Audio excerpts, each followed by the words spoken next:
been here long.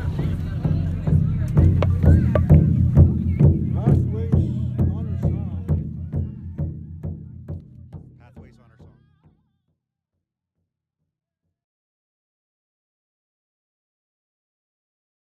Hi, I'm Nicole McFadden. I'm a sixth generation Irish settler, and I have the privilege of living and playing on the traditional unceded territories of the Silks Okanagan people. I work with Align as a consultant. Good afternoon. My name is Rhonda Bearclough. I'm the Executive Director of Align, and I am I live at Kisosik Lake, which is Gull Lake in Treaty 6 territory, and have grown up here in Alberta. What called me here today was the opportunity to spend time on the land with the knowledge holders and be able to have the opportunity to sit with them and learn from them. I'm, the opportunity to take my teachings and bring them back not only to my family, but to the people that I work with, and also into my own heart and my own life, and reflection on how I can slow down and really appreciate everything that's around me in the moment. And I think for me, it's a bit of a backwards and now and a forward look. For the last 10 years, I think, we've been working with elders, Rose and Reg and Leona Makokis mostly, to begin with, to build and develop an Indigenous cultural understanding within the caregiving world, which a lot of that is Western cultured people or people from other places other than Indigenous cultures. And with so many kids in care that are Indigenous, it's really important that we honor that and that we provide that for them. So over those years, the lessons, or many of the teachings, included things like making sure you have a Western and an Indigenous way, oral stories as well as written documents. Walk your path together or journey down the river together. And so what brought us here is 10 years of working on that, finally getting to a place where we're comfortable to share collectively some of the principles around Indigenous knowledge, and also yesterday helping us really understand jurisdiction and the new legislation as it relates to Indigenous people and them having their own children back and looking after their own children in traditional ways. And that was a very Western kind of day, and today is the day on the land to make sure that we seal that properly from all perspectives. And so we want to thank Miskanawah for that. And it also is a step moving forward. It's now time caregivers should be able to have some understanding of what connectedness means, what culture means, and why that's important. But we also need to move forward working in whatever ways that looks like for First Nations folks as they try to figure out how to get their children back. And Align needs to walk that journey with people there. And who knows what that's going to look like in the future, but this is a place to start for that future. I'm Greg Schmidt. I'm the Executive Director for Family Ties Association. I was born, lived, and raised in Blackfoot country from Twin Butte, and I'm also on the board for Align. This is my wife, Mariana, my partner for 39 years, and we'll keep going. What brought me here today? Curiosity. In our organization, we've really focused on Indigenous practice and the knowledge for Indigenous practice, and how do we integrate it into our practice, much like they say in the oral and the written, how do we merge those two? So today is just building on that knowledge, building on the experience for doing that for our organization, for our families, for our children, because I really believe that if we continue to look at things through the eyes of the child in everything we do, whether it's an Indigenous child or non-Indigenous child, we have to look through their eyes to see what they're experiencing. My name is Chantel Large. My spirit name is Wape Miskanasquel, White Turtle Woman. I work at Miskanawah. I'm originally from Saddle Lake Cree Nation and been a visitor here in Mohkinstsis now for most of my life. I just wanted to talk a little bit about my experience being on the land today and just how grateful and blessed I feel to be able to welcome so many people out here on the land. It's been a long time coming for us to have the capacity to even host this many people here with us, and just the energy that everybody brings, and having the elders here and hearing the feedback from the participants of what they're taking away from the elders' teachings and how moving it is for them makes it feel really good. Like, it makes it feel worthwhile for all of the hard work that we put into creating this space for folks. And I'm just feel very fortunate and privileged that this is a part of my role at Miskanawah, is connecting people to land-based teachings and land-based opportunities and ceremonial opportunities that they might not have otherwise, and even connections with elders that they might not have otherwise, right? It's been really nice to have elders from many different backgrounds who come with many different skill sets and many different knowledges to share. I think that's what's been the most impactful for me. I've really appreciated that.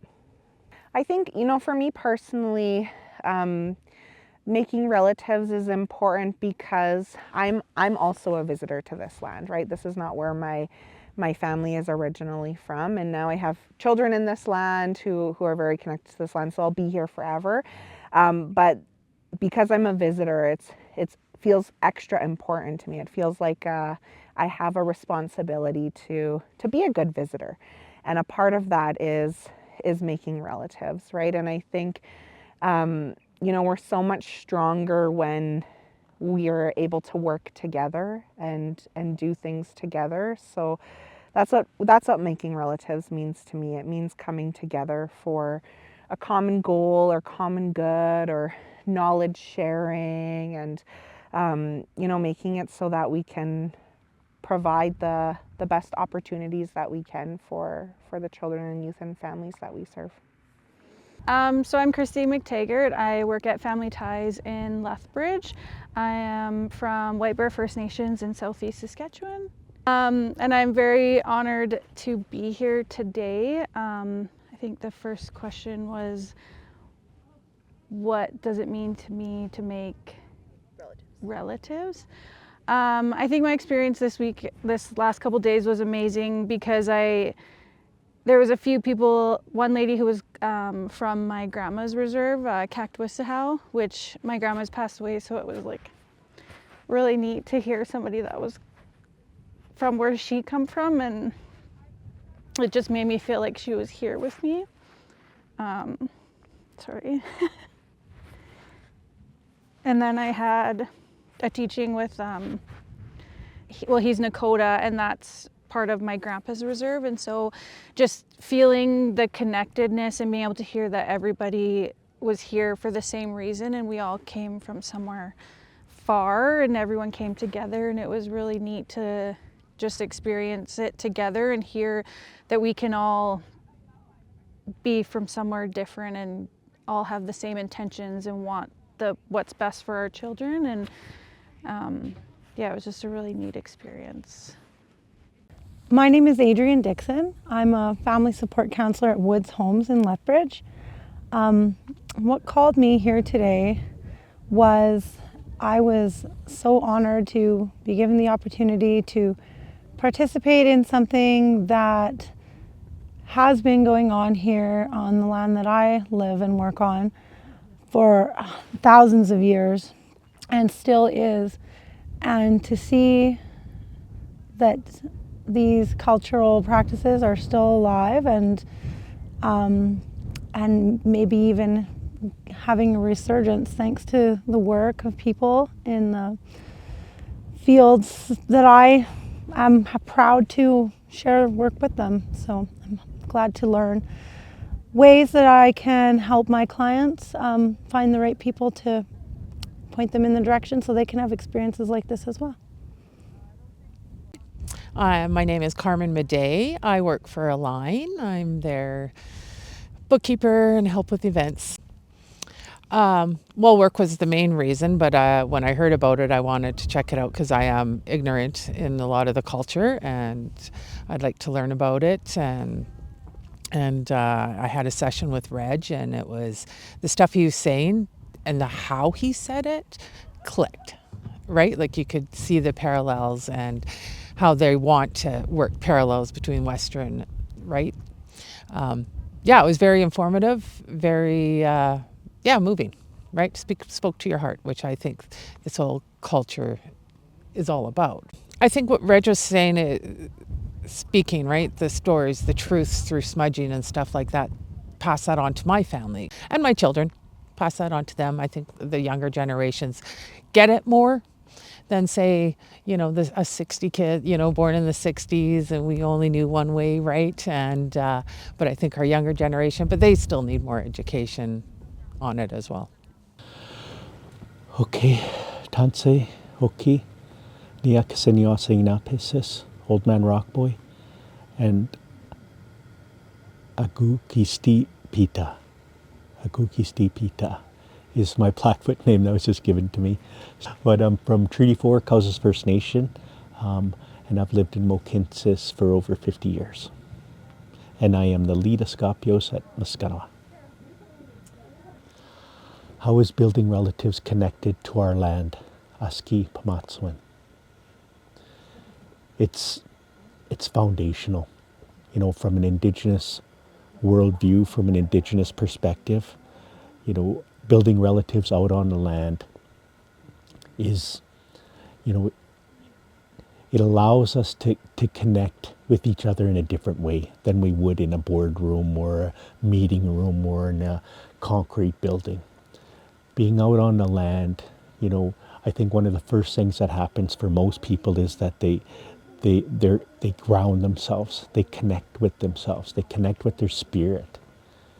And that's what Aski Pamatswin allows us to do. It allows each of us to connect in spirit, connect with our spirit, and once we go there, then it's easier to connect with the spirit of our grandfathers and grandmothers, to the spirit of those around us.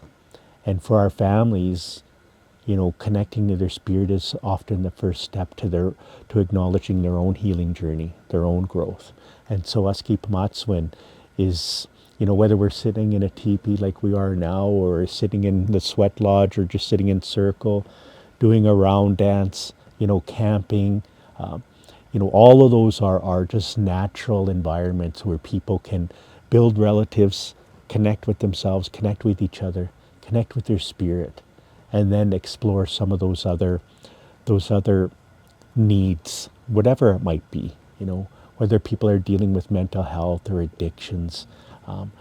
Aski Pamatswin plays a role and a function in that healing journey, in that pathway. The building relatives make sense. And so I think that's how it's served us well. It's expanded our scope of offerings to our families through our partners, through our building relatives. And it's also invited our non-Indigenous allies to learn about our Indigenous ways of knowing and being, to understand, some different cultural perspectives on, the children and families they serve. Those teachings aren't inherent to them. They're some of them are transferable, but some of them are not. And that's why it's important to have our elders and our knowledge keepers. That's why it's important to have our ceremonies and our languages. And that's why it's also important to connect out on the land.